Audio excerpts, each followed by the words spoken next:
Oh, let's see. It's time for Roll for Combat. All right. Did it work? It looks like it's working. Yay. I see us.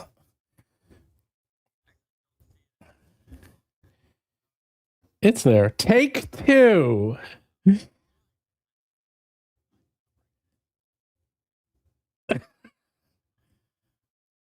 An expert. Oh, wait. Of course, now something else broke. People can't hear you.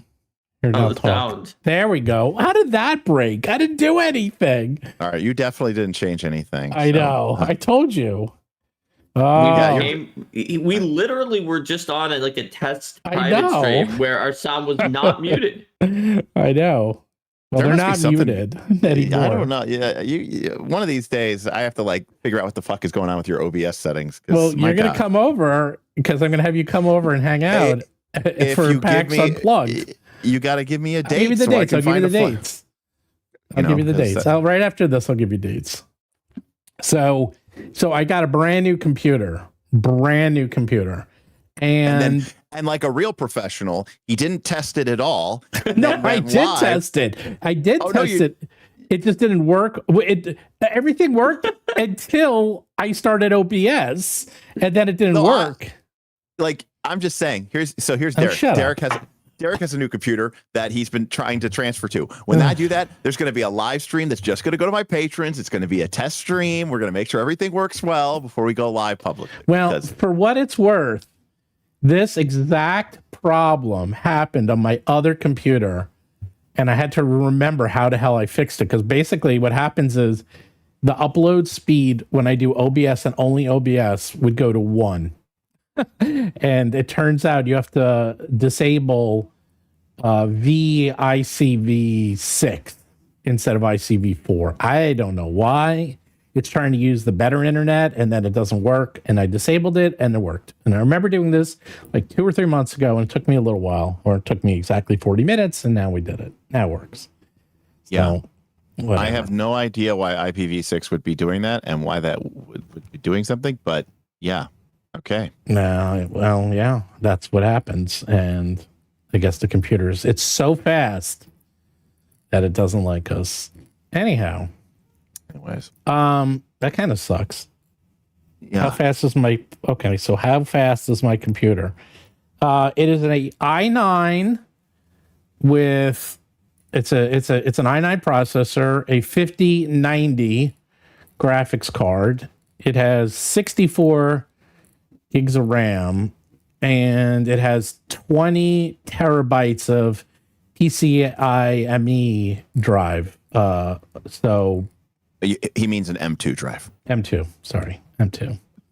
I just call using the NVMe drive. NVMe, that's what I meant. NVMe. So M2. I don't know. Is that what people call M2? I have 20 terabytes of M2s, so it's pretty fast. And it is full size. Actually, the full size monitor is not a problem, Derek, because it fits totally under my desk. I don't even see it. There you go.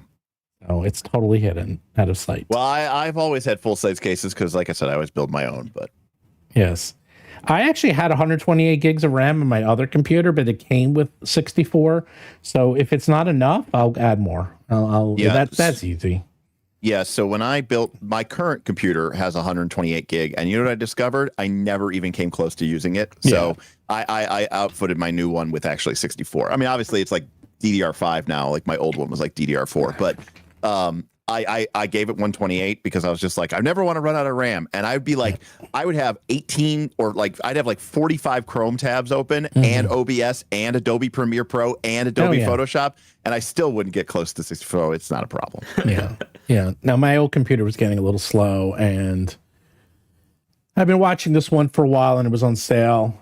I used to build my own. Well, this one is actually the Alienware 51, which uses off-the-shelf parts, so I can upgrade it whenever I want. And that is, I used to only build my own, but to be honest, the pricing really didn't change that much. It was cheaper it was cheaper to get it from Dell or anyone else because they get it in bulk, especially the high-end graphics card. So I just kept buying Alienwares and others. Now it is cheaper to kind of do it your own, but you can't get a 5090 anywhere. Nope. And no. so I mean, you can. I mean, like for like $3,500. Right. But. So Yeah, sure. right. And I got it. I mean, that's the computer, right? So I got everything, all the parts I got, you can't find.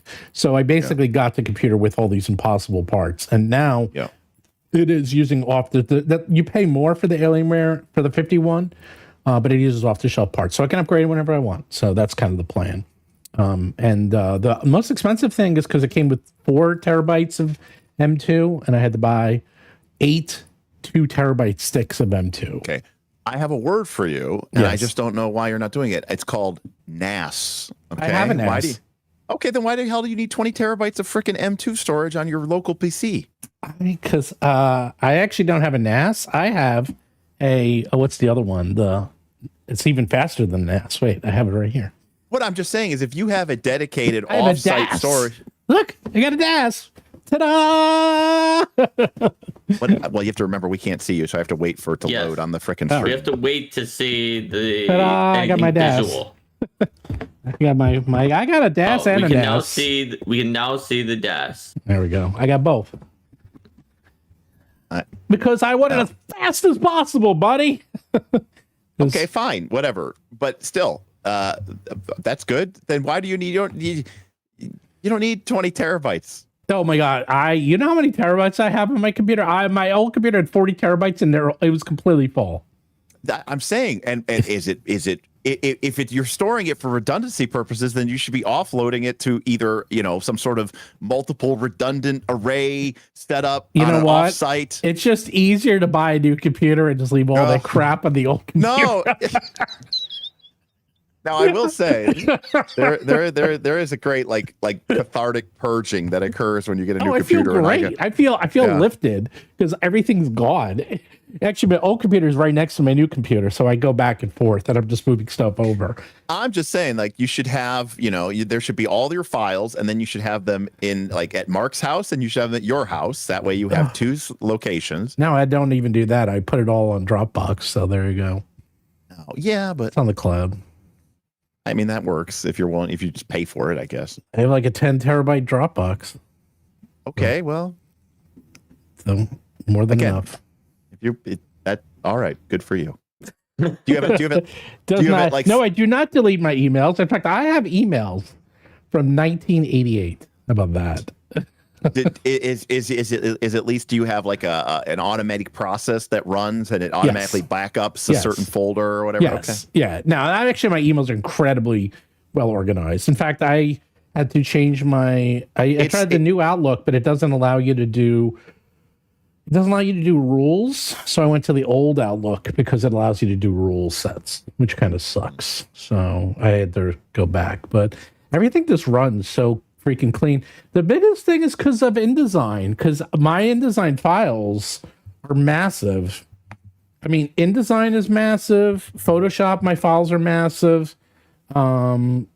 It's just like I really need a lot of power. And the problem is that stupid Adobe keeps adding more. They always do this. It's like they add so many fucking features that I don't care about or want that slows it down.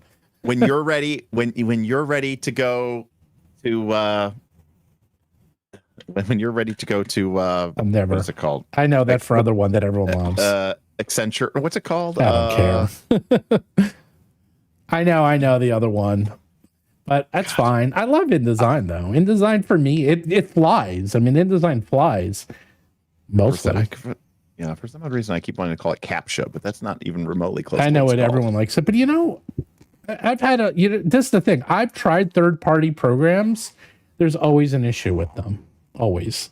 And more importantly, I have to send these out to print houses and they use InDesign. So, and we have InCopy, which Mark has to use. So we have a lot of these industry tools that I need to use. So I can't necessarily easily use these other tool I mean, sets. I'd be happy switching to something else if you wanted to, so I didn't have to have an in-copy subscription. But given that the printers use InDesign, I don't think we have much of an option. Affinity is the one that I was Affinity is the one that a lot of people use. I actually was to save as an IDML every few months. Well, no, I actually just I version my files. Basically, I keep resaving the files, so there'll be 10 versions by the time we're done. And when I'm done with the file, I'm done with it. I usually don't need it again unless we're doing a reprint. So it's not like I'm using these InDesign files for a year. I basically use these InDesign files for a few months, and then they're done. So, anyhow, well, my files actually never get corrupted. I've actually never had a InDesign file. Oh, I've definitely had some corrupted. Well, I do a lot of backups. Anyhow, let's get to the main topic, which is happy birthday, Derek. That's the main topic. Indeed. Thank Derek you so much. Turned 53 today, right? Yes, correct. Okay. In grognard years, I'm 87. In dog years, you're 1,000,003. Yes, I am feeling it. No, I feel good. It's nice. It's nice. I'm basically doing nothing on my birthday. I'm doing the stream, playing some racquetball, and that's it. There was a opportunity for me to go to the Guardians game tonight because, of course, they're taking on the Tigers. Oh my God! All the way back from 16 games back. 16. That is a collide. Like, I've been watching that, man. You guys must be going crazy. It is. Yeah. So I've it's never seen anything like that. Right. And so it's another game against the Tigers, basically deciding the Central division here. And but it looks like it's really going to rain and it's going to be crazy down there. So I didn't want to go. Oh, it's going to be absolutely nuts. That will be the biggest collapse since the Giants in the 50s. Yeah. To be clear, the Tigers helped us out by also completely shitting the bed. So no, they have to do both. Right. They've been losing endlessly. Right. They've been losing endlessly. We've been winning endlessly. And of course, our DH got hit in the face last night. So, there's been some drama there's been some drama at the Prague, as they say. According to Ken, Jim Henson was also born today. Maybe that's why Derek can do Kermit the Frog voice. I think I did know that Jim and I shared the you birthday. You are also a Christian Scientist and will die early because you refuse Western medicine like him? No. I mean, I'll probably die early, but that has nothing to do with my denial of medicine. It's not easy refusing Western medicine. I'm a coward. I run to the doctor at the first sign of my most inconvenience. I am like Mr. Going to doctor every 5 minutes. When I was 29. Could you just say Mr. Hypochondriac or something? It's shorter no. Going to doctor because I'm not. Okay. I go because there's something wrong with me, and I have an intuitive sense. Steve Jobs was into alternate medicine. Steve Jobs thought he was one of those guys, and this is actually very common. He thought he was so smart that he can outsmart his own, because he had his kidney was failing, and he thought through like holistic medicine he can fix it. And by the time he can get a kidney transplant, it was too late, and he died. Now, Jim Henson was a Christian Scientist and refused medicine and died very early because he. Well, listen. All I will say is, you know what? If that is the measure of fullness of your devotion to your faith, I respect it. But I will say, like when I was 29, I remember I hurt my shoulder rock climbing, and I went to play racquetball, and I couldn't do a backhand, and I was immediately like, I'm going to a doctor, and I went and saw an orthopedic surgeon who, ironically, his name was John Williams, but and he was like, he's like, we're going to do an MRI, but I've been doing this for a long time, and he used to work with like the U.S. Olympic ski team, and he said, it's a torn labrum, it's a slap tear, and I said, oh, really? He goes, yeah. He goes, but I got to admit, you're 29. He goes, most guys your age just sit on this injury for a decade or more, and they just grind it till they get arthritis when they're 40. I'm so surprised that you came in here as soon as this injury occurred. And I said, what am I going to do? Take ibuprofen every day for the rest of my life? He goes, that's what most guys do. Did you get it fixed? Oh yeah, I had a slap tear on my 30th birthday. I had the exact same thing happen, except I tried to pick up my daughter, and she like weighed herself down and fought me, and then all of a sudden I felt a snap in my arm, like a rubber band snapped, and I said, that ain't good. And it was labrum tear. And same thing, the doctor's like, he goes, well, you don't need to do anything if you don't want to, and says, but I was like, nah, I'll get it fixed. So I got it fixed. No, I got it fixed. I did many months of rehab and rehabilitation, both inpatient and outpatient, and or not like inpatient, but at a PT and then on my own. And I would say I'm probably like 95% recovered. Like I never got like full range of motion. I mean, I got most of my range of motion, but some of my strength is gone. But anyways. So the reason I wanted to talk about this franchise, well, because I was watching the Invincible. So I listen to the Ian World podcast every week, and one of the things they talk about is upcoming Kickstarters, and they were talking about how the Invincible Kickstarter from Free League was coming out, and they had over 6,000 pre-signups on Kickstarter. And as someone who's done this for a very long time, there is a correlation between the number of people who sign up ahead of time and the number of people who actually back a Kickstarter. And it's pretty easy. You can figure it out. At 6,000 to 7,000, I think it even went over 7,000. They were like, oh, that thing is breaking 1 million, no problem. And seriously, if you get up to 6,000 people signing up, you're going to probably do very well. I don't know if you'll do 1 million, but you'll at least do several 100,000, if not half to 750,000. And so the Invincible Kickstarter came out like a day or two ago, and it's up to 260,000 with 2,225 backers, which is fine. I mean, it's okay, but it's not their other ones break million all the time. Now, of course, like the Alien one broke 1 million, I think the first day or second day. It did insanely good. And they do a lot of IPs. And so I was kind of surprised how, because this one really looks like a fun game. I mean, there's a quick start rules. It looks gorgeous, and I'm a big Invincible fan. The other funny thing is when we were at PAX West. Can you answer me a question first? Yes. So if I go to Kickstarter, yes, and I click on Free League's profile, yes, okay, or if I were to say go to Roll for Combat's profile, yes, and I look at all they're created, why does Kickstarter show me the percent funded, which is a number that means nothing to no one? You got me, man. Because it used to mean something, and now no one cares. I don't know. Like when you're looking at the overview, the thing that they decide to show you for their past Kickstarters is 2,347% funded. Oh, I know. That percentage means absolutely nothing. I know. I mean, number one, it could have been $100. That could have been the minimum. Number two, like, how many people kicked it? What was the total value at the final? Like, why would they tell me that? I think that is so useless. Well, because this way everyone's on the same level playing field. Because if someone's trying to raise $1 million and then they raise 1.5 million, it's then they get punished. It would say, right, oh, you only got 150%. But it's more. I don't think that's a good thing, right? Yeah. So like, if you're trying to learn about a publisher, which publisher is putting out popular Kickstarters, and suppose that publisher A, they raised $1.5 million 10 times in a row while asking for $500,000 every time, and it says 300%. And publisher B asked for $10 and raised $800, and it says 800%. Like, do I?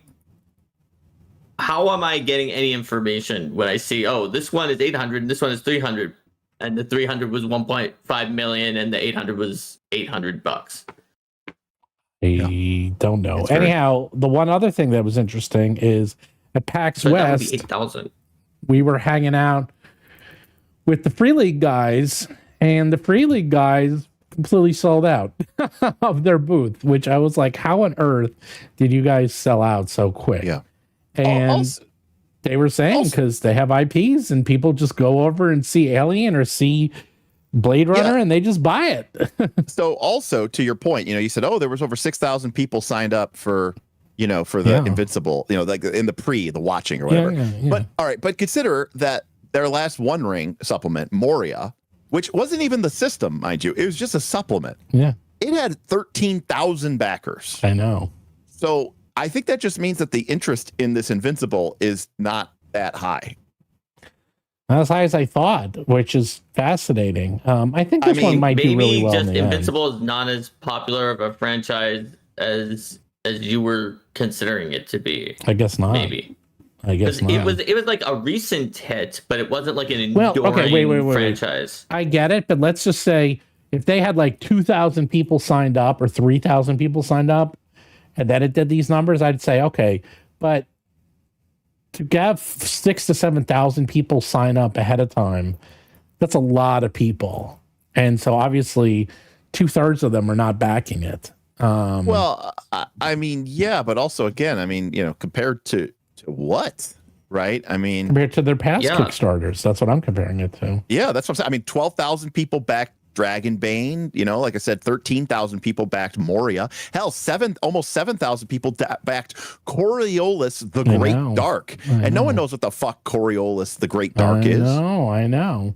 But it's always true that those pre-signups, only a percentage of them actually back it. It's not even that high of a percentage. Now, granted, you then normally get a lot of other people who weren't part of the pre-signups. Right. I mean, there's a reason that Kickstarters run for 30 days, right? But also, like, theirs is only running less than 30 days, by the way. It's a quick starter, right? Yeah, oh my God, is that really a word? Yeah, quick starter. Yeah. Well, Kickstarters are 2 weeks usually. This one's only 22 days. So. Oh, that's not really a quick starter. No, it's not a quick starter. It's something in between. A 3/4 starter. A 3-week starter, whatever you want to call it. Kickstarter's 30 days. A quick starter is 14 days, and this is a medium starter or something. Well, anyhow, hybrid starter. You review all these. You look at all these books, and I do. Let's see. So I played a couple of them. Now, I'm not a great person, but I played the Avatar with you. Yep. I don't know. I mean, I didn't really play it enough to make it feel like Avatar. I mean, I guess it kind of felt like Avatar. I have played, let's see, I played the Aliens one. The Aliens one felt like Aliens because it was very dark and foreboding. I played the Walking Dead one. I hated that one, actually. I did not like the Walking Dead. So there's right. So, when we, on our channel, nice last call, one of the things that we talk about is we revive the discussion of the old Forge lingo of gamist, narrativist, simulationist, and I sort of repurpose it to my own purposes. I don't quite use the same definitions that Baker and company used, but one of the things that we also talk about is this idea of emulation, which is a game that is trying to feel like something else. And so I think that the appeal of these franchise-based games isn't necessarily that they are, quote unquote, a good game, but whether or not it feels like that IP. And like you said with the Alien, and do you have that sense of foreboding? Do you have that sense of the sort of the alien fear and the corporate chicanery and all the stuff that we kind of associate with the Alien IP? And do the game mechanics actually represent that? Mm-hmm. Now, but the question is, what does that IP mean to people? And sometimes people think they like an IP, but it turns out that the reason why people like IPs can vary very, very greatly. And so to bring it full circle, Avatar as a game engine chose to focus on the idea of trying to find your own path between conflicting ideals and searching for balance as a way, as like that was what they viewed as being the point of Avatar, right? And so what they were really trying to emulate with their game engine was this idea of being torn by society, by your friends, by your loved one, by your duties, between these conflicting principles, and can you figure out a way to walk that middle road? Turns out most people think of Avatar, they think of cool martial arts and bending. And so that missed, I think, with a lot of people, because that's not what it should have been. I mean, to be clear, I think that is what Avatar's about, but it wasn't what the audience, thought it was. And so Derek, I am in incredibly full agreement with you about the answer to this question. When I saw what the topic was from Steven, just a few hours before everybody else did, I guess. Actually, the same time everybody else did, a few hours before the show. I don't even know the topic until a few hours before the show. Yeah, but I thought, what is the answer to this question? And you've hit the nail on the head. It's about emulating, not even necessarily something that looks like the source material, not something that sounds like the source material, not something that is a good game or that plays like the source material. It has to feel like the source material made people feel. It has to go to that part of the person's heart, which varies from person to person. And the exact example you gave in the Avatar RPG, I know for a fact is why some people I know who played it, where they even said, I think this is a good game and that it thematically ties in with things from Avatar The Last Airbender, because I totally see this thing. The exact thing that you said, more or less, paraphrase. But I wanted to do cool bending, and like it was way too abstracted there that with the bending, it didn't actually let me feel like I was doing that. And so they talked about, they were a very intellectual people, the group of people I was talking to about it, who understood from an intellectual standpoint how good it was, but also they were like, yeah, we probably won't play the game again. Whereas for me, Derek, I'm like you, and I like those stylistic elements, and I would be likely to play if I could like find time to have a group. There's another issue, though, that some of these, obviously set aside the ones that are bad, because some adaptations are bad. Correct. We're only looking at the ones that are good, but that maybe aren't popular. So there's the emulation, there's the feel, but there's another issue that some settings have more than others, that Star Trek and Doctor Who kind of don't have this problem, but that some particular IPs do, which is if the IP is famous for telling a really cool story, that part of the field is that story in the world, not being part of that main story can cause issues in a number of ways for your players. Like maybe it's hard to come up with something that feels as interesting as the main story. The main story often has high stakes. It's especially bad if the main story basically staves off an apocalypse or otherwise takes you into a happy ending-ish state for the world, or at least a state where the author hasn't written anything about what it's going to be like in that post-victory, because then you are tempted to run the game where you have to play either contemporaneous, but you're not doing the important stuff, or historical. And when you're playing historical, you get a whole bunch of people who do not read prequels and who do not like prequels because they feel that everything you've done is invalidated by the eventual big apocalyptic thing at the end. You can't have changed history because you're a prequel. Right. And you get that to come into it. So a lot of these IPs inherently have sort of that negative bringing in of like, we have the one big story and you're not part of it. I think Cosmere is going to beat that. Even though Cosmere does have the big story that's going on, because specifically Brandon Sanderson is so involved, and he even said, a part of my big story, I didn't know how I was going to tell it exactly. Let's do it in the adventure. Yeah. And so he intentionally had an important part of the story that he may have been like saying it off screen or doing in like a side story or like an interlude, and he chose to put it in the Tabletop RPG's adventure. That is a fantastic way to avoid the problem I just indicated while still having that epic cataclysmic battle be in your setting. Well, it's impossible for almost any IP to do unless it's currently active and has an author who's helping. So I'm willing to bet good money that most of these IPs are people buying them and they never, ever, ever, ever, ever played them, because that is a well-known fact.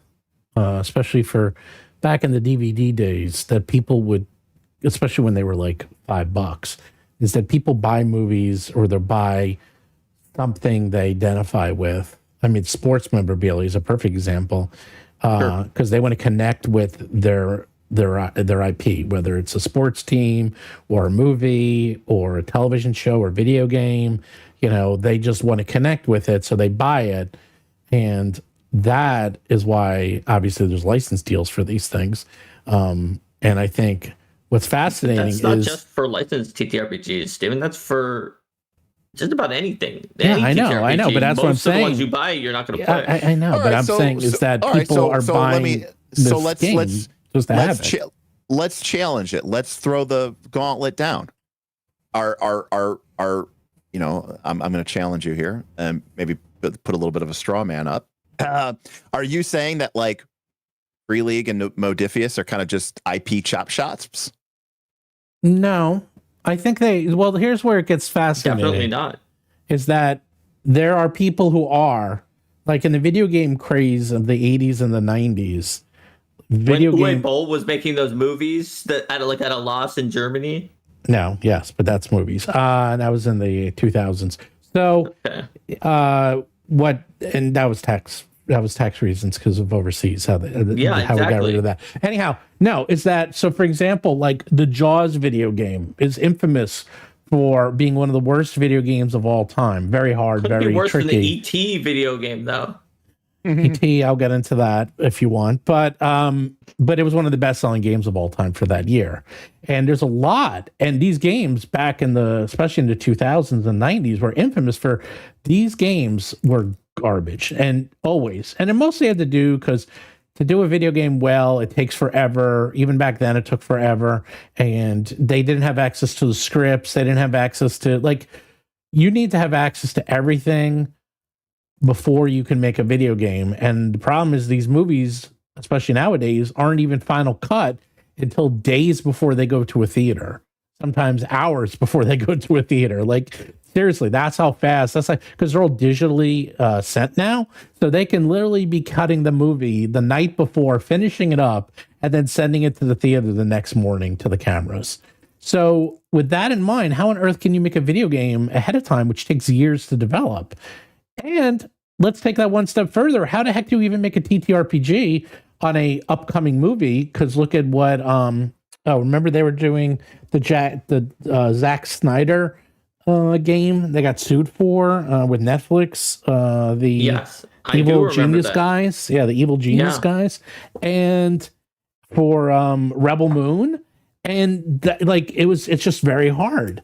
So here's the funny thing I'm going to say. These games, the ones by Evil Genius, I love these because, first of all, they're taking IPs that no one cares about, but I love, like this one, the Escape from New York. This is fantastic. I love this game. I think this game is excellent because it expands upon a really cool world. The Highlander one, Rambo one. Also, these are IPs that seems like such shovelware to me, and I would never buy them in a million years. That's the funny thing. You would think it would be, but the amount of love and care they went into for this freaking, I mean, first of all, it's huge. They go into so much detail on this world and the different gangs and the different parts of the city, and like how I'm like sitting here going, wow, someone really spent a lot of time on this. And that's the thing. I don't think a lot of this stuff is shovelware. If in fact, I think that someone is spending almost too much time on this, and I almost feel bad that no one's playing these games. It's like, I feel like they put a lot of work and effort into these things. Honestly, the majority of licensed tabletop RPG stuff that I have seen recently, at least, has been at least okay to good, if not better than that, in terms of like the amount of effort, like fidelity, understanding things about both the world and the game that they wanted to design. When you compare to, like you said, Steven, back in the day where anything that was licensed was known to be like, it was just garbage, almost always going to be garbage. That's not how it is. Yeah. So we're not talking about chop shops here. These are like, it is a business strategy to use licensed products, but these are companies that are making good products. And one of the important things for them too is that they have a reputation for quality in addition to the brand name. And when you combine those, it's much stronger than just trying to sell the brand name alone, especially if it's something like a tabletop RPG, which doesn't sell itself as well as a video game would. Yeah. But also too, it's easy to get all those books printed when you don't pay your freelancers and or your employees. Well, if you're talking about Evil Genius, yes, I was more talking about Free League and Modifius, like in your question, Derek. But yes, wait, no, this is where I channel my inner Steven. Well, it's also easy to have all those books get written because you're paying them in euros, and over in Europe, people make 10 cents a day, and it's really cheap. That's what he always said. That's what he always says. I've never heard him say that. No, it's a little different. It's not quite what I say, but let's just say, but standards of living are definitely cheaper in different parts of the world. So. Yeah, but Europe is not one of the places that's that cheap. It's not. There are some parts of Europe that are, but not overall. Overall, no. But like in back when we used to use Russians, because the average salary for a Russian was $500 a month. So you used to be able to pay a lot less. Anyhow, we got 2 super chats. Yeah, that's true. So we had one up there from was it from Devin Perry, who said Ghostbusters RPG was your team opening a franchise to give an example of how you can sort of make something new in the world that fits in the world. Just like for Star Trek, having your own ship, like some of these are very easy and it's kind of obvious how you fit in. I remember the Ghostbusters RPG. That was a good one, actually. That was one of the first. I remember back in the 80s, there was the James Bond RPG, which was very popular. It was popular about this James Bond RPG was the gadget guide, because someone went insane to write those gadget guides. And then on top of that, as a weird aside, I remember the guy who wrote the gadget guide for the James Bond RPG was on a call-in on the Howard Stern show when he was only in New York. And Howard Stern was making fun of him so much for writing the James Bond gadget guide for the RPG, and I thought that was the coolest thing ever. Probably the only person who ever listened to that. Yeah, the Q manual. That thing was fucking metal. The Ghostbusters RPG was awesome. I forgot who did that. It was like one of those companies that was huge in the 80s that doesn't exist today, that was doing tons of those. I also remember very, very, very excited. It was West End Games. West End Games, yep. Very excited to get the Indiana Jones RPG by TSR. Getting it, and that thing was such a piece of shit. That thing was garbage. I was very upset. And the Conan RPG, also garbage. All that crap. Conan Unleashed. Ugh. So the other super chat for £5 from Smendon was, depends on the IP. I got my friends to play RPGs via the FFG Star Wars game. That was their gateway to other games, and we still play it this day. Star Wars has had several good popular. RPGs. Very Not all popular. of the Star Wars ones, but it has had several good RPGs. But the funny thing is about it is that, I mean, I guess it's not that funny. It's the sad thing is that if you're not fantasy, you're never going to make as much as fantasy does. With even companies that like had their fantasy RPG, and then they're like, and now we've got Star Wars, and we're also doing a Star Wars. The Star Wars only sells a fraction, even when it's a good Star Wars, of what like a top name fantasy RPG would sell from the same publisher. Mm-hmm. But Star Wars, I think, as a brand, has had maybe the most different, like, good / successful tabletop RPGs. But I may be forgetting something, or I may be being unfair by not counting multiple editions as different RPGs of other games, when multiple editions should be counted, even if they're from the same company. Whereas Star Wars ping-pong to so many different companies that it has so many, like, really, really different versions of itself. Mm. Well, what does it matter? Does it matter to you? Like, so, okay. I'll show you one that I got. Derek, you'll like this. So I am a big fan, as everyone knows, of Star Trek, and I'm a big fan of Lower Decks. So I got this book because I don't even care. I see you shaking your head. I don't even care about the Star Trek RPG. I just wanted to know more about Lower Decks, and they don't disappoint. Like, this is great. This is great. I mean, but that's it is like, how much of this is like fan service of just learning more about this universe or this TV show that you love? Well, I think that's part of a successful strategy. It's part of a successful strategy to a licensed game, is that you include enough cool lore in there that someone who's not going to play it It's- will still want to buy it it's for the lore, catchy. and that it's useful when you are playing it. And then that's part of how the Cosmere RPG got so very much from their Kickstarter, right? Is that it has extra lore. It was guaranteed. It was advertised to have Cosmere lore that other people would not be able to get in other places. Correct. And some of the Cosmere fans are going to want to read that lore. Yeah, I agree. Star Trek Adventures just did a new version though, and supposedly the new version is great. I've heard a lot of people really Even the enjoy old that. version was good too. Yeah, I never really got to play it, but I'm actually very excited. We should play that, Derek. We should play some Star Trek. Yeah, I haven't gotten to play it either. I have it, but I've never played it. So that is my main problem with franchise-based RPGs is like if you look at the 4 RPGs that you put on your thumbnail, truthfully, honestly, I only think ones.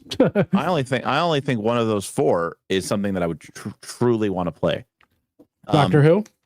No, I know, Star Trek. Star Trek. Oh yeah, Star Trek. Yeah, definitely. Well, and the reason I say that, I love the Avatar game, but the Avatar game and the Doctor Who game all suffer from this major problem, which is literally in the Avatar game, no one's the Avatar. You can't be the Avatar. The Budgetar. Right. Yeah, that's the thing that I was talking about before, where there's a big story happening, but you can't be the ones who are doing it. And Star Wars and Star Trek on the surface look the same, but the difference is Star Wars definitely has this is the important storyline element, right? Like that's actually why the movies fail, by the way. All the Jedi and the Emperor and that, like that they're doing the important stuff. Right. You don't really have that same, Jean-Luc Picard is not the chosen one. You know what I mean? Right. And so, sure, he's a kick-ass captain and he's on a nice ship, but there's literally Benjamin Sisko is definitely not the chosen one. He's totally not some kind of a I mean, that's it. Whoa. That's it. Okay. Are you implying that the prophets are anything other than just extra dimensional time space aliens? Because that's all they are. That's all they are. They're extra dimensional time space aliens. By an extra dimensional time space alien. If they were chosen just because they wanted to go with the correct path and didn't want the pirates to come into. No, but because they exist in non-linear time, they knew that Sisko was coming to Deep Space Nine, and they knew that he was going to be the one that they would need to use to defeat the power race. Anyways, which they did.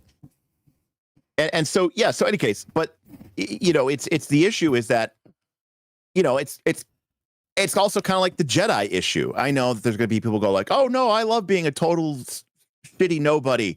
Like sign me up. I want to be Finn. I don't want to be Rey or anything. That is why the video game, the MMO completely failed because everyone wants to be a Jedi. And then they made it so hard to become a Jedi that everyone quit because no one wants to play a scoundrel. Like everyone wants to be a freaking Jedi. And then you have the problem of now making the Jedi not as good. So people play other classes.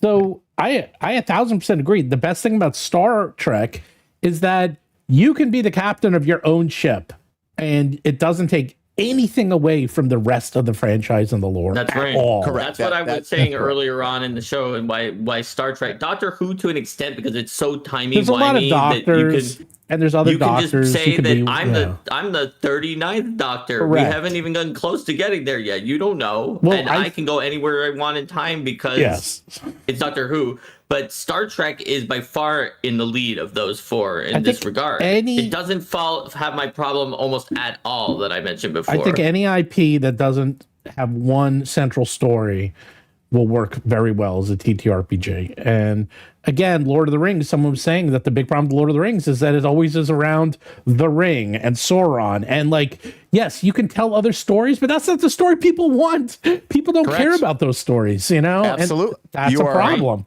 Right. Dune suffers from the same problem. It's like, hey, are you the Kwisatz Haderach and are you going to overthrow the emperor? Are you no, you're some minor house that doesn't matter off in the distant corner of the universe. And it's like, are you even on Arrakis? No, because that's controlled by the Atreides and the Harkonnen. You're like, so what are we even doing here?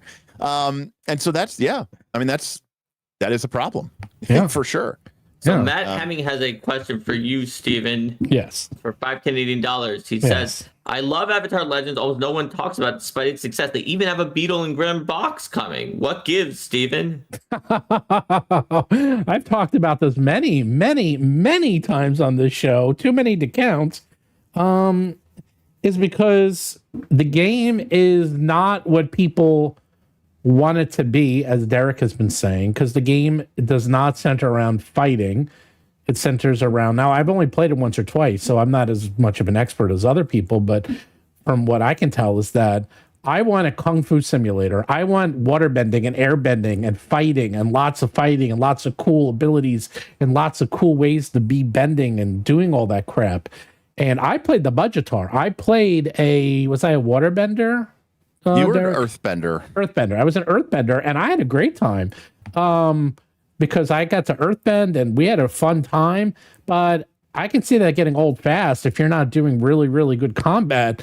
And on top of that is a perfect example of people buying it because they wanted to have it on their shelf. It's the Monopoly thing where more than half of America has a Monopoly set in their house, but no one plays it. No, but also let's call a spade. Okay, Yes. I don't know what percentage is. I'm gonna totally make this up, but I'm gonna say half the people who backed Avatar Legends didn't even know what PBTA was.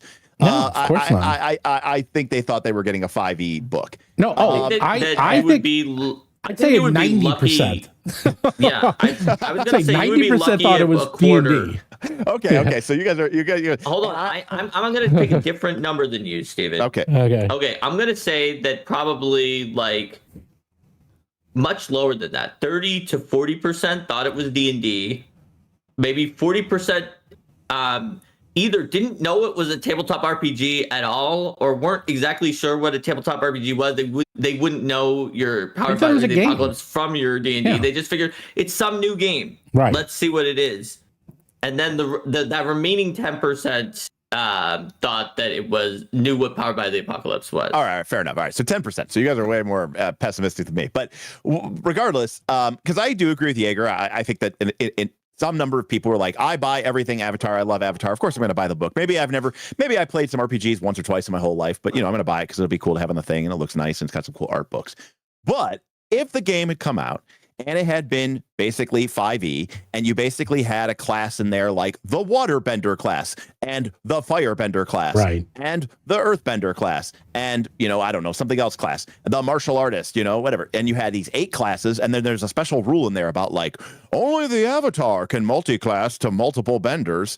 Then I think the game would still not be super popular, but it'd be more popular than it is. So I don't think it has anything to do with it being Avatar. I think it has to do with it being an RPG that isn't D&D 5e.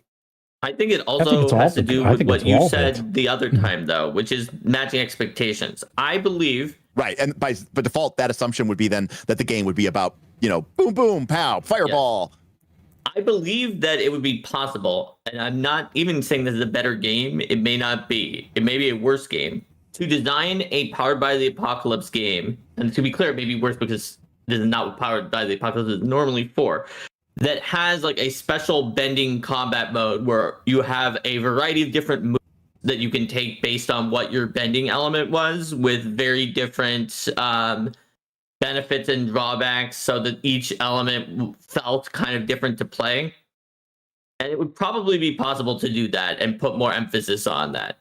Yeah. However, stylistically they put emphasis on the themes that the show was trying to teach, right, about conflict. And I agree with you, that was the underlying theme and meaning of the show, but that also people just wanted their big fights. Also, here's my big issue with TTRPGs is, and we never brought this up as a topic, but I'm going to bring this up as a topic one day, maybe next week or two, that there is a, quote, correct way to play them and an incorrect way. And what I'm going to get at is that when you set up a TTRPG, I'd like to see what you think, Mark, is that the rules are set up a certain way for you, expecting you to play a certain way. And to give you an example is that when I ran Kingmaker in Pathfinder First Edition, my players decided to go non-combative, is that they decided to not make fighters, but in fact they wanted to make diplomatic builds and try to talk their way out of almost all fights and do it just through diplomacy. Oh yeah, I played Kingmaker as a bard, and we did that too. Well, wait. It was an absolute train wreck disaster because ours was a huge success. Okay, well, mine was not. Everyone hated it, and then it just was because then people would they would successfully talk to the bad guys. Bad guys would leave and then bring all the loot with them, and then they were like, "Where's the loot?" I'm like, "Well, you don't get it because they left." So that's where the loot was.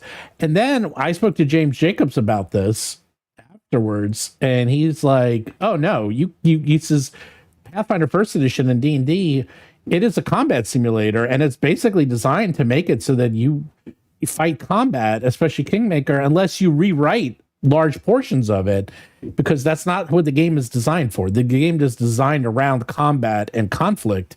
So yes, you can play it without that, but he literally said to me, there's better games for that, and listed off a couple. He says, don't play those games. Don't play Pathfinder. Don't play D&D. That is not a good game, because combat's a big part of the game and conflict's a big part of the game.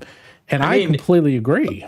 I mean, to be clear, our Kingmaker party was ridiculously friendly and pacifistic in very many ways, but we still had a bunch of combats with things like undead or demons or other creatures that were not going to negotiate. No, they were trying to do a pacifist playthrough from the beginning to end. They were doing 100% pacifist. Yes. Whereas, okay, that is beyond our group. We befriended anything. No.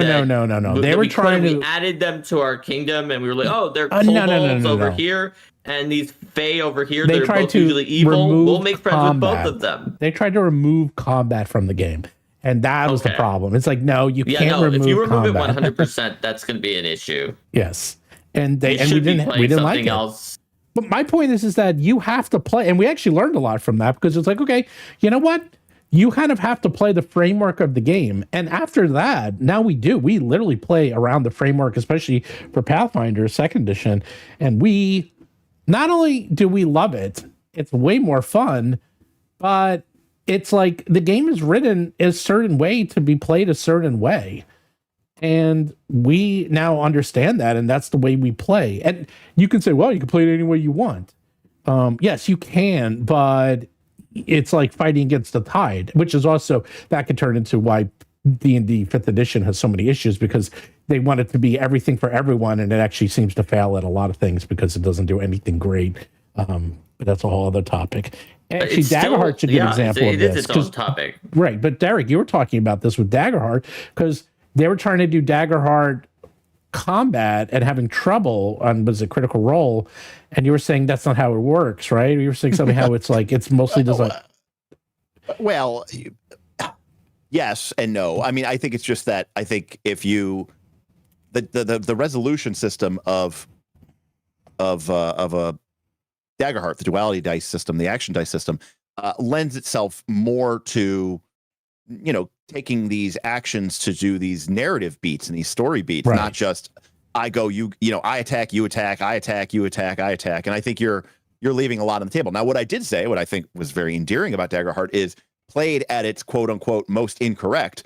You still just end up basically with a game that is, pretty much 5th edition D&D. So, I don't consider that a bad floor, considering it's the world's most popular RPG. So, yeah, I think that there's always going to be people who interact with a medium and they don't necessarily use it to its fullest extent, but that doesn't necessarily mean it's a bad fit for them. If they're having fun and they're enjoying it, then of course, more power to. But, in fact, I envy people out there. I mean, I hate everything. So it's let people be like, wow, this is great. I'm playing in this Victorian horror mecha campaign, and we're using D&D 5e Player's Handbook to do that. And I go, and you're loving it, and they go, oh, I'm loving every minute of it. And I go, wow, that's great, man. You go. Okay, you know what, Derek? You know what?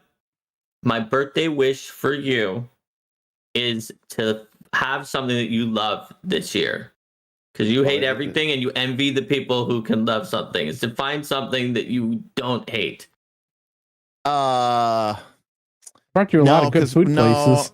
No, because when I find something I love, inevitably someone else ruins it. So there's always that. What? We went to good food places and none of those were ruined. No, that's true. I do think I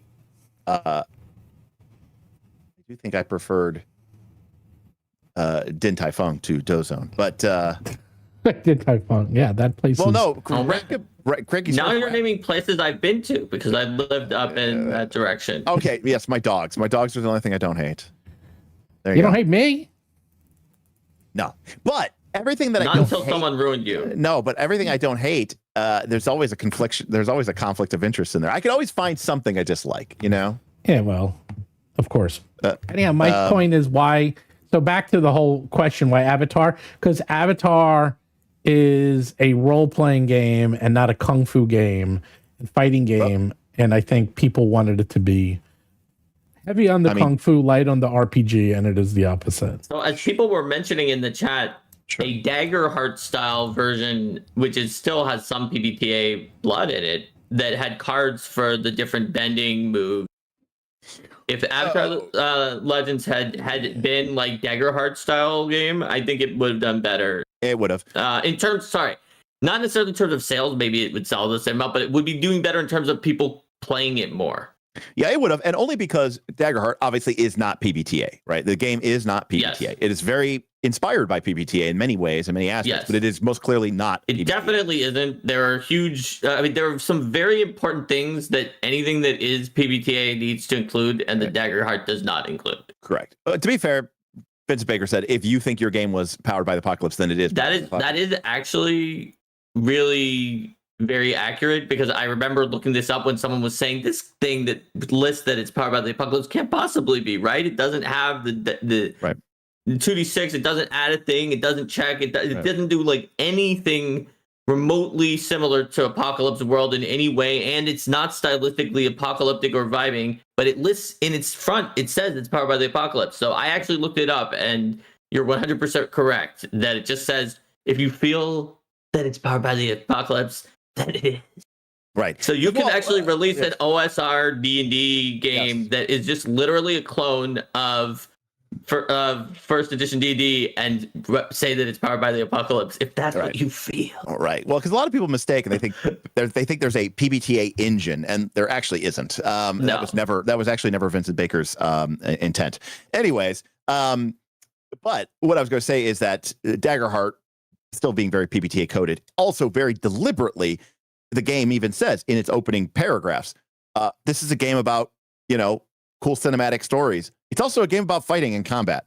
And we think that part is, we think that stuff is cool in RPGs, and we want to give you cool MacGuffins and cool little knobs and levers and widgets that you could play with. So Daggerheart very deliberately said, hey, we want our game to be about cool fighting. And that's why most of your cards that you get, aka your powers, your abilities, your spells, have a very combative edge to them. Avatar did not go that route, and probably would have been better served by the reaction to the audience if they had.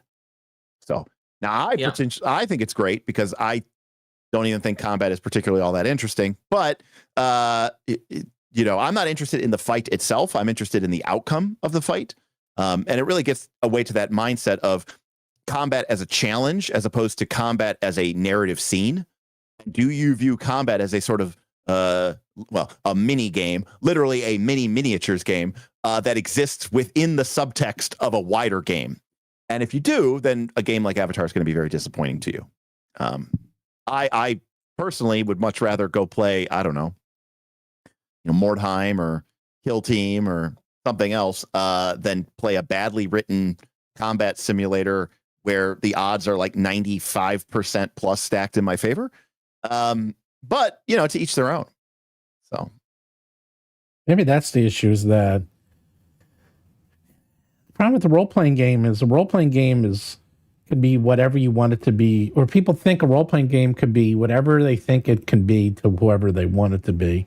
Well, that's what all the intros to these books tell them, Stephen. I know, but they're not. Yeah. That's the thing. They're just not. While you have a board game is what the board game is. Like, you can't, right. And a lot of these like TTRPGs are basically, in my mind, many of them very just complex board games with more rules, and that's really all they are. A lot of them. Well, actually, no. What a lot of them are is they are very complicated. They're very complicated combat games, a la Gloomhaven. Except they have this. Except they have this ability for the people to randomly fuck up all the rules because they have quote carte blanche to do whatever they feel is appropriate. Exactly. And then they go on Reddit and they complain about why the game is broken. And it turns out it's because they're ignoring half the rules and making up the other half. Right. Derek, I think I'm gonna maybe ruin a lot of tabletop RPGs for you when you say that you don't want to play one where your chance of winning the encounter is 95%. Even games like Pathfinder Second Edition that are meant to be challenging enough that you have to, use some tactics or things when you're in the harder encounters are designed to be more than 95%. Not more than 95. Okay. Because here's why. Think about this. Even if you have only 6 encounters per level, I get the 20 math. level game. I did the math back. If you had a 95% chance of winning, you would still have a 99.8% chance of a TPK. Right. Even if you have a 99% chance of winning, you still I'm aware. I still have I remember a 70% chance of a TPK. Yes, I remember doing this math with third edition and the 13.333 encounters. Correct. And I'm doing this with 6 encounters. Right. And that's a lot less than 13.333. And it's a 70% chance of a TPK if you have only a 1% chance of TPKing per encounter. So tabletop RPGs have been set up for you to have an even higher success rate than that. So I'm going to bring something weird up, but I remember listening to the very first episode of what was it with Harmon Quest. So Harmon Quest, Dan Harmon, he played Pathfinder, and with Spencer Crittenden, and this was a podcast originally, and Spencer was brought up from the audience to be the GM, who ended up like being the superstar GM, who was really good at it. And he had the people from Harmon Quest, Harmon and his girlfriend, who, and then I forgot the other guy, was playing, and they got into a combat, and the Dan Harmon's girlfriend said, okay, I shoot my bow 14 times. And then he's like, well, you can't do that. It's like, yes, I can. I can just go pling, pling, pling, pling, pling, pling. I just shoot it 14 times. And then he was trying to explain the rules to people who have never played an RPG, and they didn't quite get it because they're like, well, I don't get it. I thought you could just do anything. Why is it I have to only shoot once per round? Why can't I shoot 14 times per round? And there was actually kind of pushback on like, how come before I can do anything, but now I'm so restrictive of what I can do when I'm in combat? Why must I follow these very specific rules? Why can't I just do anything like I was before? Yeah, so it's funny that you mentioned that, because I do know a lot of people who operate under that paradigm, where they basically go like when we're not in initiative order, it's just like, oh yeah, man, we're just feeling the vibes, and yeah, sure, cool, man, yeah, absolutely, roll dice, you totally do it, and then they get the combat, and it's like, okay, enough with that. All right, this is no more loosey goosey. No more loosey goosey. It's hyper tactical time. Right. And oh cool, I jumped down. All right, that's gonna take you 13 actions. What? Exactly. Well, you are 10 feet away from the edge of the cliff, so you're gonna have to spend 1 action to stride. Yeah, but it's only 10 feet away. I know, but that's a full action. Yeah. Okay, but then what about the rest of my thing? Well, now you're gonna have to jump down. That's a separate action. Right, exactly.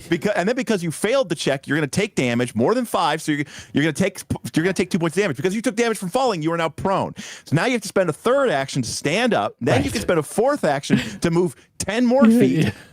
And then you have to pick up your bow because you dropped it. And then you got to knock an arrow. Specifically give that as an example of something that you can amortize into a smaller number of actions. Right.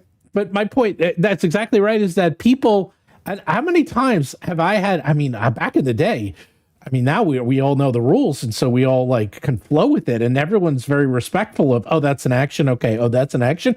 No. Back in the day, when we were getting into fistfights over these things, we would literally get into, opening the door. Oh, that shouldn't be an action. That's ridiculous. And they get into a 10-minute discussion or fight over how quickly it can open a door and why is it taking so long? And I'm just like, oh my God, these are the rules. This is what the rules I get say. that people can be frustrated by GMs who won't let them do the 3 turns worth of stuff that they're trying to do in 1 turn. Exactly. But I have to say, I've played at conventions sometimes with GMs who will let them do the 3 turns of actions that they're trying to do in 1 turn. And I, with another player at the table, am frustrated by that.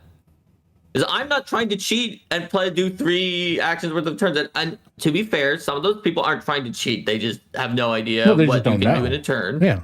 But I don't like that the fact that sort of adjudication system is going to sort of punish the people who do know what you can do in a turn for not, like, the only way to do as much as the person who keeps doing 3 turns every turn, if you do know what you can do in a turn, is to cheat and just be like, well, then I guess I'm going to do all of these things too. Yeah. But yeah, plus you don't want to invalidate that 1 feat I took that's called the short hop, jump down, jump and roll, move 10 more feet move that lets me do that 7. That comes up a lot in sorry, Mark, in Pathfinder, because a lot of times I'm aware. John Stats, who's one of my players, will say, I want to do this, and I'll say, you can't. That's a level 5 feat. If you take that later, then you can do that. And he's like, well, so Steven, you may want to watch like one of the only 2 videos on the Arcade Bark channel that actually has like a legitimate number of views, which is don't let feats stop you from improvising. Right, the other one being the one where I ran that Joel's Indigo Owls for those D&D YouTubers. But see, so this is where then it opens up the can of worms and invalidates the just feat. because the feat allows you to do it efficiently doesn't mean that you can't allow the same thing to happen in a less efficient manner, right? Some of the things no. They want to do it like as a free, like in other words, something that normally takes an action. Oh, okay. They're just like, I want to be able to quick draw as a free action. Right. Like you can't. I go, no. No, there's a feat for that. You shouldn't allow them to do that. But exactly, there are a lot of examples of things like this. That the example of where like the system is just trying to give you an ability that is very strong that you could just do normally, but it wouldn't be as strong. My rule for my game is that you can do it unless if there's a specific feat that lets you do what you're trying to do. I basically say no because. Well, then, but then what do you have? An encyclopedic knowledge of every single feat in the game? No, but as a professional game designer, I have a instinctive knowledge of Bullshit. they're trying to do this. Steven, dude, you can watch my videos. Everything I do is public. Okay, wait. So Steven, you're saying you'll allow anything if there's not a feat. So if I say I want to cast my spell as a free action, that you'll allow it because there's not a feat to cast your spell as a free action. Let me finish. Or it goes against the core rule system. Because if it says it's 2 actions, then it's 2 actions. So allowing something to be a free action would go against the core rule system, even if there hadn't been a feat for it. You wouldn't have allowed that anyway. Well, because I think of it like Magic the Gathering. It's like you have the core rules, and then you have the feats, which override the core rules. Yeah, but at no point in time when you're playing Magic the Gathering does anybody ever go, you know what? I think this card should do this. Oh, you haven't played. Oh, bullshit, man. You haven't played the people I play with. Well, no. I've seen that many times. Okay, well, we have a word for those. They're called cheaters, or I suppose you could call them woefully ignorant. But also, if you're playing online... I've had to call over judges dozens of times in tournaments, not once or twice. I mean, because dozens. because ignorance of the rules is not an excuse to not follow them or enforce them. Yeah, I know. I've had to raise my hand and call over a judge more times than I can even humanly count. I mean, it has happened to me so many freaking times. I mean, I've probably done it literally hundreds of times. When we go to the conventions together, I'm always saying hi to the people over at Pastimes because I know all those people because I know all the judges. Yes. And do I know all the feats? No, but I also know some of them I do know, like, for example, the monk, because I had 2 monks that went up to level 20. So yeah, I actually know the monks pretty well. So classes that we've been playing quite a bit. Yes, I know those classes because I did read over the feats. So let me give you a good example It is from Pathfinder 1, but it was one of the most like notoriously viscerally like flamed on the internet by people who just do not understand the concept of you could do this, but it's not going to be as effective without the rogue talent. There's a rogue talent in Pathfinder 1 called Rumor Monger that allows you to spread rumors. And people got so mad. They were like, what? I can't spread a rumor if I'm not a rogue who specifically takes this rogue talent. This is the worst. They never should have done this. This just shows bad design. Look, this was designed way before I worked on Paizo. I didn't work on that. Okay? I'm not even saying it was a good rogue talent to take. But what this thing did, if you actually read it, was that essentially it would take you like Less 3 to time. 6 days. Right. And then after 3 to 6 days, everyone in the entire metropolis you were in, if it was the biggest city in the world, would believe that it was completely true. It would just say that it's practically accepted as fact by everyone. And no GM would have ever allowed you to sow rumors that were accepted as fact with that amount. That's not what people would have done if that didn't exist. If you were like, ask your GM, how are they going to say to spread a rumor? They're not going to say spend 3 to 6 days and now everybody accepts it practically as facts. Well, that's just not. We're talking. There's two separate things: social feats. And first of all, I'm talking about combat feats specifically because combat feats are very tied into the action system. That's what I'm talking about. When it comes to social feats, I always say whenever someone says, "Can you do this?" I always say, read the feat carefully because usually it'll be exactly something like that. It's like, "Oh, I can't sow rumors." I'm like, "Yes, you can. You're just going to be very slow at it. Read that feat. The feat just says you are a master and can make everyone believe something as fact in a week. As you are not trained in it. Can you sow rumors? Sure. There are going to be rumors that are unfounded that maybe a couple of people believe, and that's it.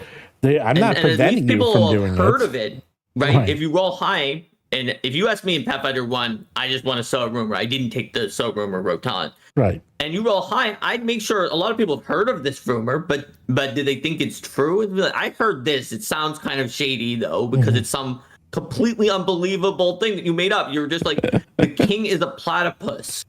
Is the rumor that you spread. The king is the platypus. But if you have that rogue talent, everyone will accept this fact that the king is a platypus. And it is a very narratively powerful rogue talent, even though it was stated as the weakest. By the way, Glenn thinks I personally took that feat as a human. I don't know how we got on this topic, but I do have to leave soon. I know. I saw. So I would just say, to make some attempt to put a bookend on the franchise IP, I will say this: does it work? Yes, they sell very well. They sell well. Yeah, they sell well.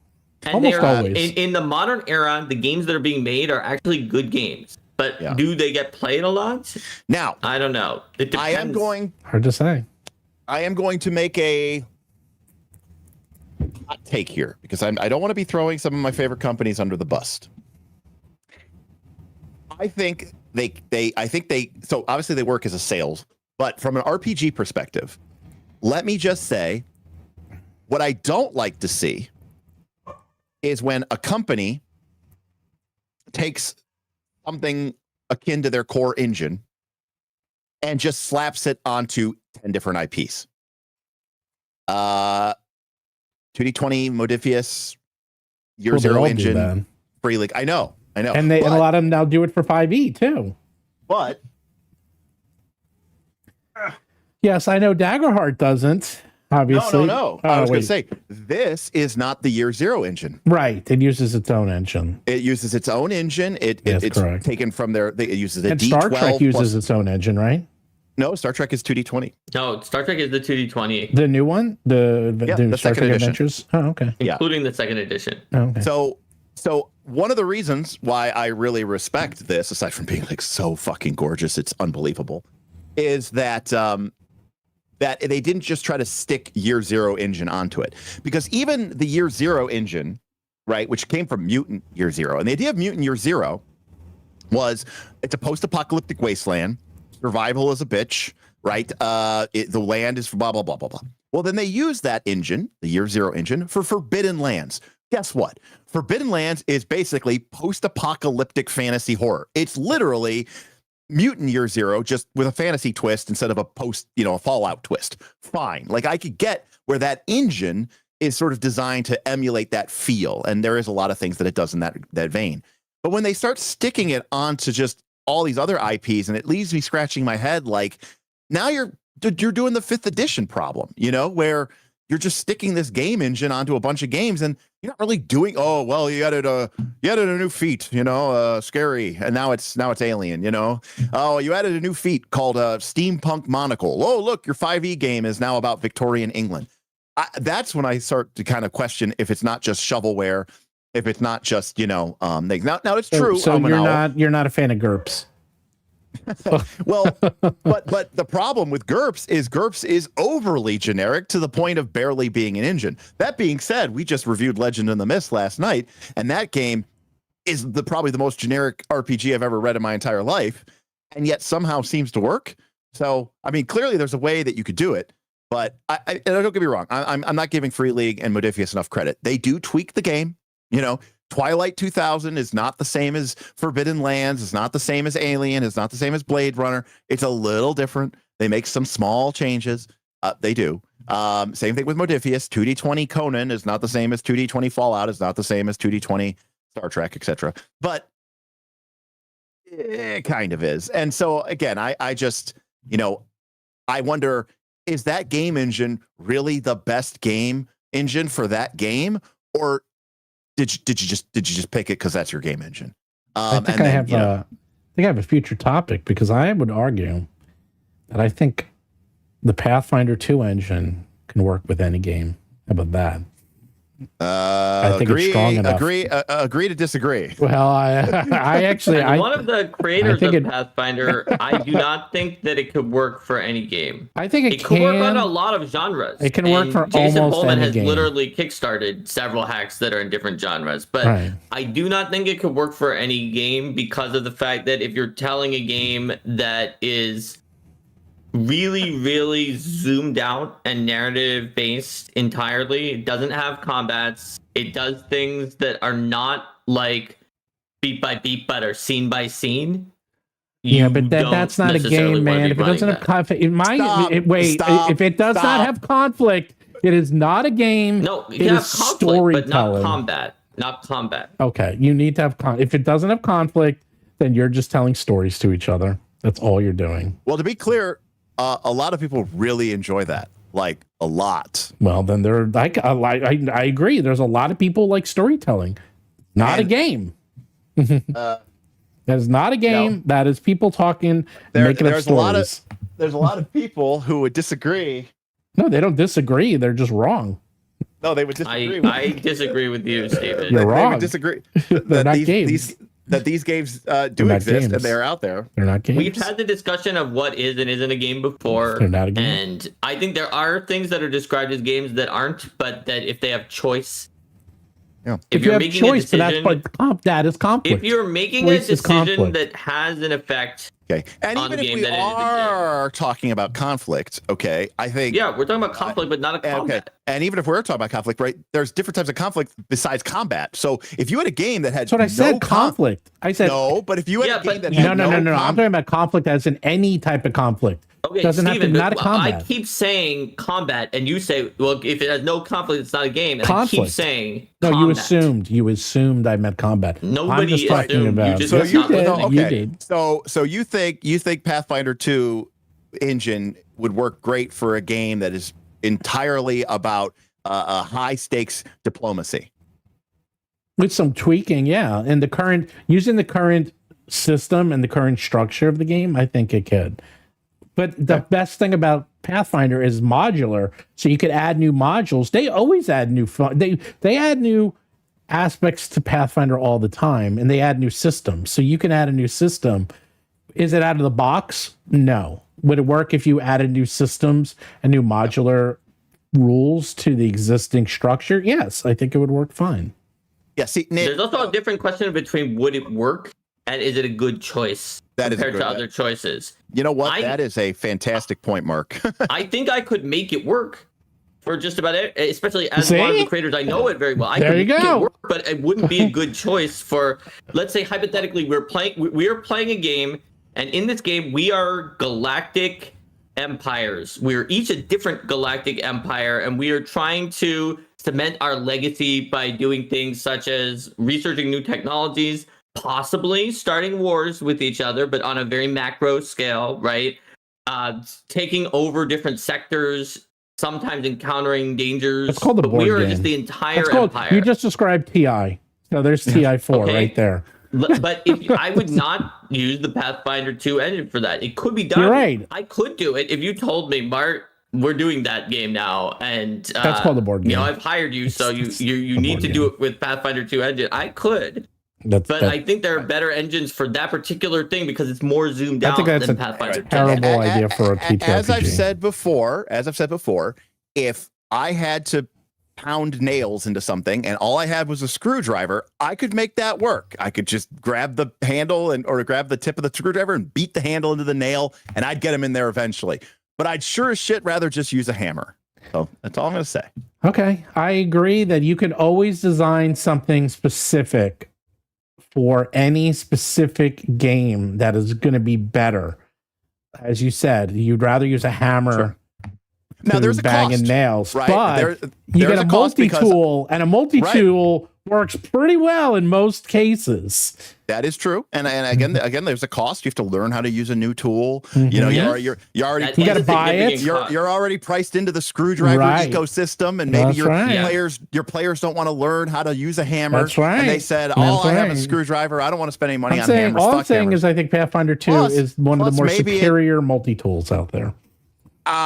People in chat now say we need to come up with a cuddly core romantasy game for gummy bears that uses the Pathfinder 2 engine that Derek has to play. No problem. Well, right, you They would pay to watch it, apparently. No problem. You could have a multiple hug attack, you know. No problem. Exactly. Or a multiple hug penalty. Yes, right. No, you use it. Toon did this. Is that you can use the combat engine for fun stuff. No, because all you're doing then is you're just reskinning. Yes, you're allowed to do that. You can do that. No, yes, that's you not, If can.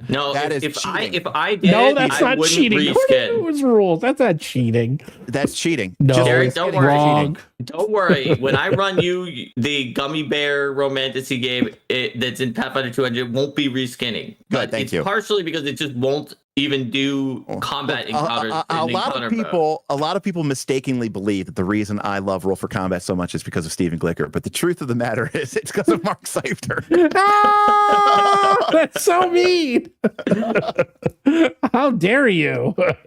I'm just saying he brings sense and sensibility to a crazy and otherwise chaotic nonsense. Which people also said Jane Austen might not be the best to do a Pathfinder 2 campaign, and I actually think you could do Jane Austen. I am going to say this, and I'm putting this. It wouldn't be a good choice because I am not the person to do this, but I really do believe this, and maybe I am the person to do this because I don't care about it. And the problem with me doing anything is if I care about it, then it just takes too long to do it. If you care about it, you'll never get it done. I really think there is a market for a game that is very gamist in the way that PF2 is. That is basically a game like this, or like this, right? The problem with all these like touchy-feely cottage core, friendship along the way, let's take a journey together and explore ourselves in the world. The problem with all of them is they're all very like, the mechanics are things like ask your fellow player a question. Think about what they say. I know. Wear it in your heart.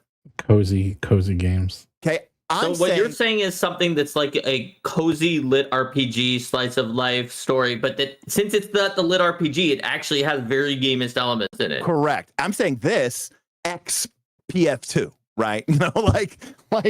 Or something like that. Like I'm talking about a hyper gamist cuddly core cottage core game, right? Like Stardew Valley Extreme, and I think that is a huge market. I think that is untapped. Like let's be honest. Beowulf just got it. Holy shit. Roll for feelings. Roll feelings, for that's right. feelings. So when I was writing like a few like freelance third-party stuff for Pathfinder 2, even before I was hired at Paizo, one of the things I wrote was actually a relationship system. Even the Pathfinder, or sorry, it was for Pathfinder 1. But there existed one in Ultimate Campaign, but it was kind of very bare bones, and it was based on BioWare relationships, which are just get this number over a certain amount and you're in a relationship with them. So I made one that was based loosely off of persona relationships, in the sense where you're collecting, you're hanging out with them to get to the point where they're willing to open up to you, but each time that they do, there's kind of another level of the onion that you're peeling through. You have some meaningful interaction with them.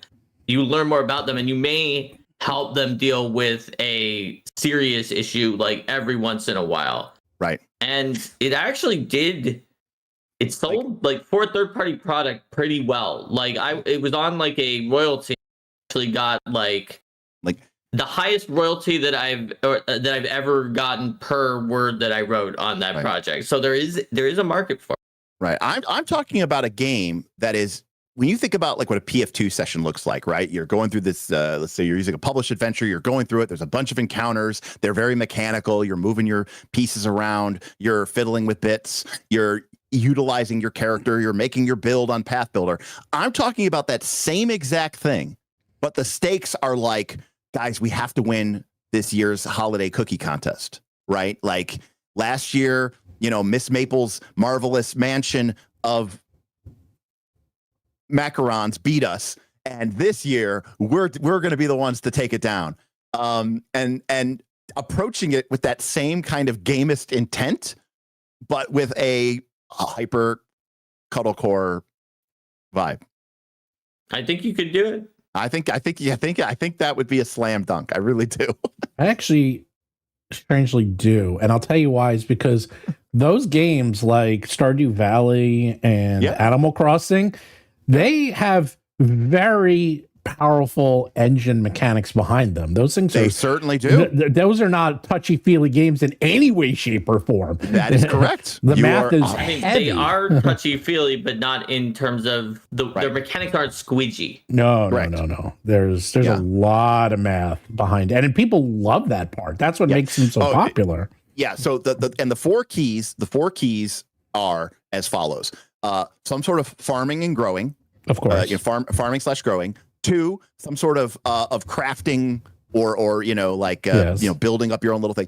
3 is relationship building, and it has to be a very complex system. It can't just be like, you've moved them from married neutral and have kids, just like all those games. Yeah. Right. And having a marriage, having girlfriends, boyfriends, having all these complex relationship statuses. And then the 4th thing is like a kind of like a personality matrix.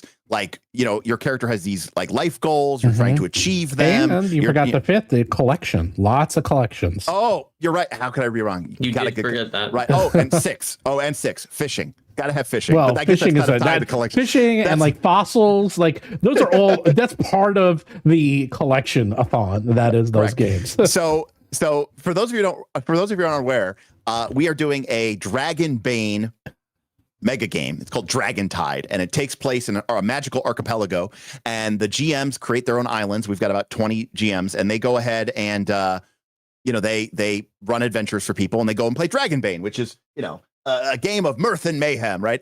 But there's a town game where you go into Stormhaven, and you can play offline, basically asynchronously through our Discord.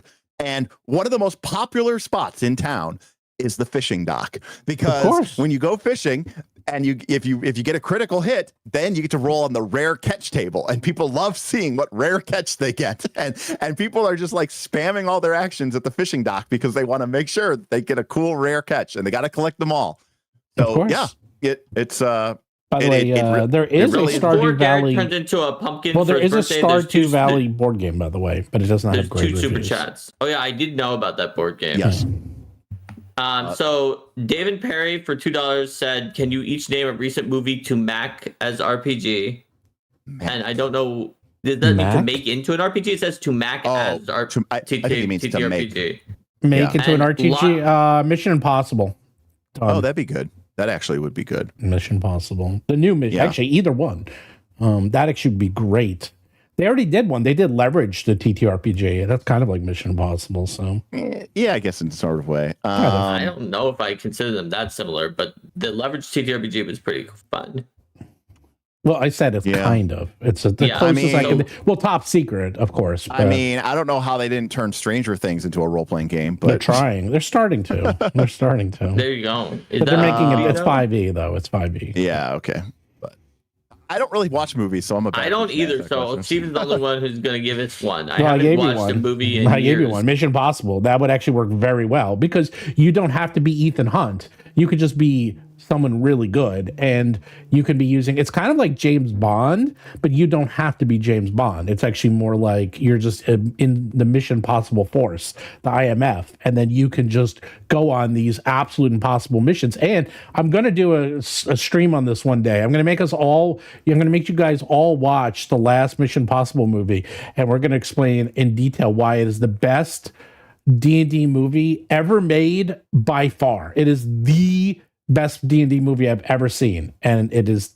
You don't think it is until you watch it. You're like, oh, this is totally a D&D movie, but it's Mission Possible. That's what we can do. We can stream us excellent. reacting to it. It's so good. Well, it's 3 hours, so I don't know, and I don't think we're allowed to. I mean, people for some reason like watching long reactions. Yeah. Highlander the TTRPG, Mr. Dungeon Master. I hate to break it to you, I have it right here, baby. It already is out. I got the Highlander TTRPG right in front of me. That's from Dungeon Craft, and there was another one in between from Lot Unfinished Projects for $5 that said, I run a 2e game where they run a restaurant, clients ask for special meals, and they quest for the ingredients. Yeah, there that's you go. like Delicious in Dungeon, kind of. Well, Sort of, although it's a combination with that and any of those games where you are a shopkeeper who also... Kids and Bikes is Stranger Things, by the way. Yeah, it's. I don't know. I found it lacking. Kids on Brooms I didn't say too, it was a but good game. I'm saying that's what they tried to make it. the one highlight of Highlander the TTRPG is almost by definition at the end of the campaign. Then you have all the players have a free for all PvP because there can be only one. There can be only one. You won't kill each other. The Highlander TV show is fantastic. Okay, by the way. I've seen every single episode of that television show. It was on USA at night. It was a little sexy. Right. It was, I was a younger kid, so it was a little risque. Mm-hmm. But let me tell you something. I never really was big into the Christopher Lambert movies. Adrian Paul is I was never a big Connor McLeod. but Duncan McLeod was a badass motherfucker. Duncan is awesome. The Watchers? The Watchers. Yeah, Joe. Hell.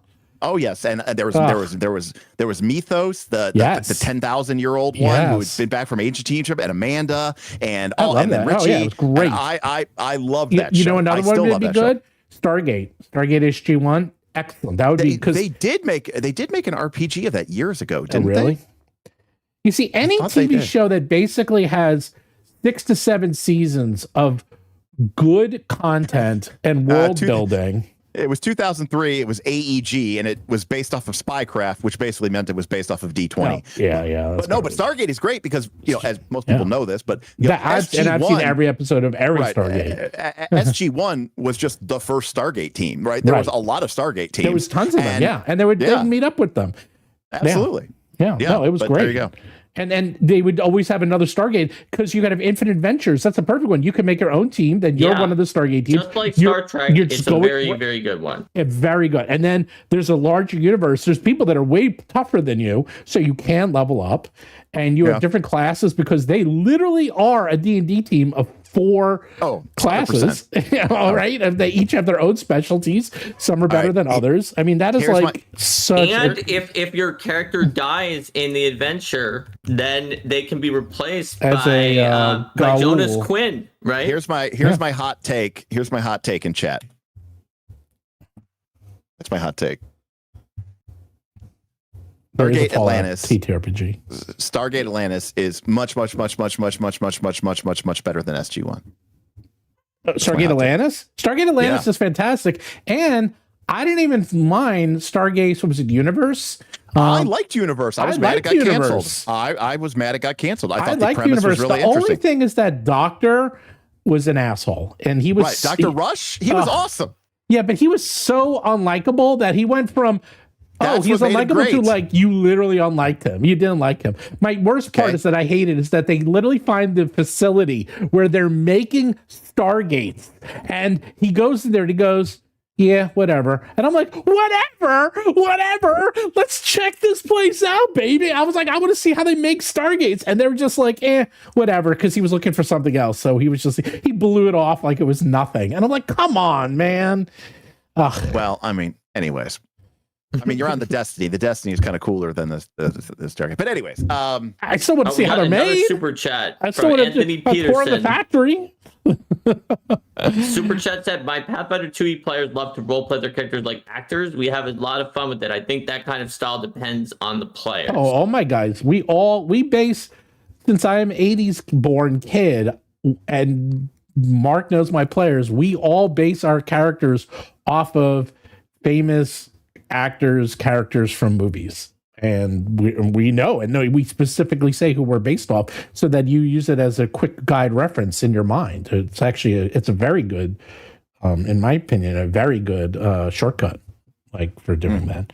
Jim Cotta, Jason McDonald. I didn't even know. I read that. I said that Jim Cotta, the TTRPG, that has to be Jason, who's in my game, because Jason and I had this was. And then look, Jay McDonald, Jim Cotta. How dare you? How dare you?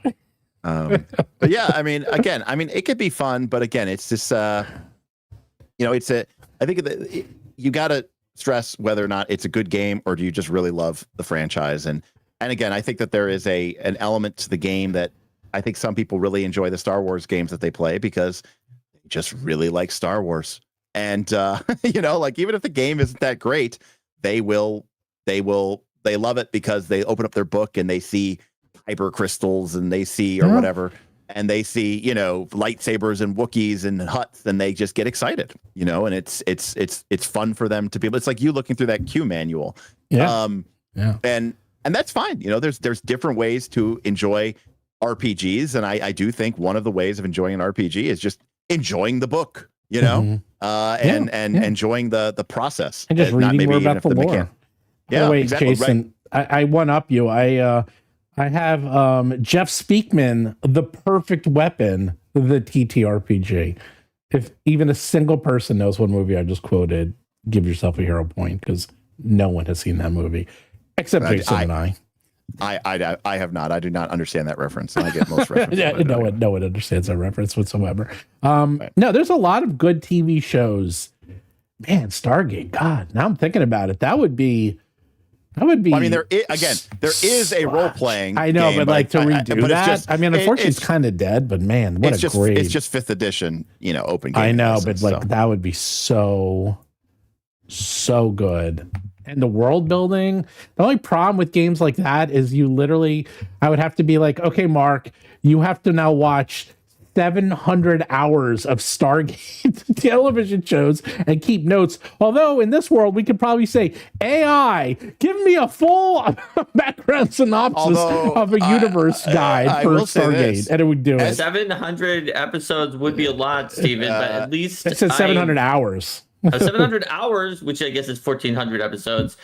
That would be a lot, Steven, but I guess you can know by the fact that I made the Jonas Quinn joke that I at least am familiar with some aspects of it already. Sliders, I will say that the TTRPG would actually also be very good, by the way. No, but the problem with Sliders is the very nature of them sliding was a fluke. I know. Right? Well, the problem is they would never. Well, that's sort of almost like playing Quantum Leap, the TTRPG. Yeah, Quantum Leap. It doesn't make sense, right? That's why Stargate. Like, not only that, Stargate would be really good for a massive multiplayer mega game where you run like a multi-GM.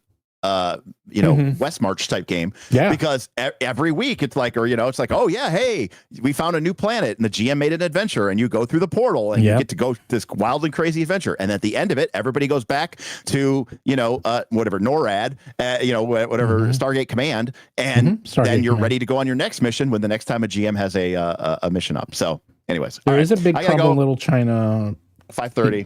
TT. I know it's All right. TTRPG. Have It's a definitely good game. badminton and a Badminton? great Oh, my rest of lord. your birthday, Derek. So I am mean. so happy that you didn't have to stream for 24 hours today. I know it he worked out already well, did. but no, I only streamed for 6. Only 6, Steven. 6 is his like normal outrageous amount of streaming. He was thinking of possibly doing it for a full 24 from midnight to midnight. You still can. It's midnight somewhere. It is. No, I physically wasn't up for it. I was a little sick, and then I was just drained after like PAX and then Vegas, and then I got sick, and so it's just been, I was like, I don't want to be that guy that goes, and we're going for 24, and then like hour 11, I'm like, guys, Well, you got to bring people in to out. help with you. That's how you do it. You don't do it all yourself. So we'll do it eventually. But yeah, no, we're excited.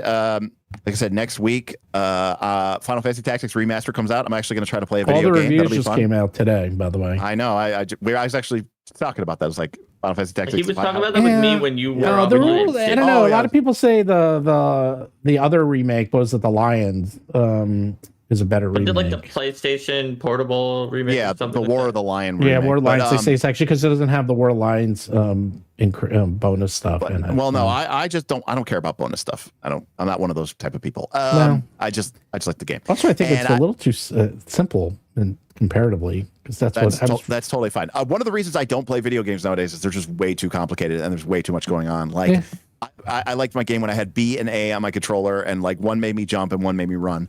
But the other thing is also next week.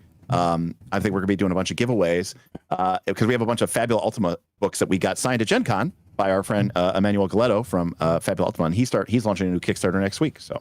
Oh, really? Well, I will not be here next week on Wednesday because it is Linda's grandma's birthday, and we are going to see her in Puerto Rico. Oh, well, so it'll just be me and Derek. Well, actually, we have a special guest next week, so I'll tell you about it later, Derek. But in 2 weeks, we got a super special guest. We're going to have Will from DM Shorts is going to be joining us for the show. Cool. He and I actually talked for over an hour last night. He is doing a fundraiser to feed people and children throughout the world. It's called, hold on a second. We are actually the sponsors. We're co-sponsors with Paizo on this. Rations for all. No, it's actually, that's a good no. It's I closed it. It's like roll for food or something, or roll for sorry, I closed it. I had to restart my computer. But yeah, we're actually one of the co-sponsors. So cool. So we're gonna talk about that a lot next week. So awesome. Anyhow. Well, we can say at the end, you could be like, if you want to roll for food, you have to roll for combat. Something like that. We could. All right. Well, have fun in racquetball, and let's go Mets. Let's go Guards, baby. Let's go. I like the Guards. Let's go Guardians and let's go Mets. Take them both. Right. Let's go your local sports team that you like. Bye. All right. Bye, everybody.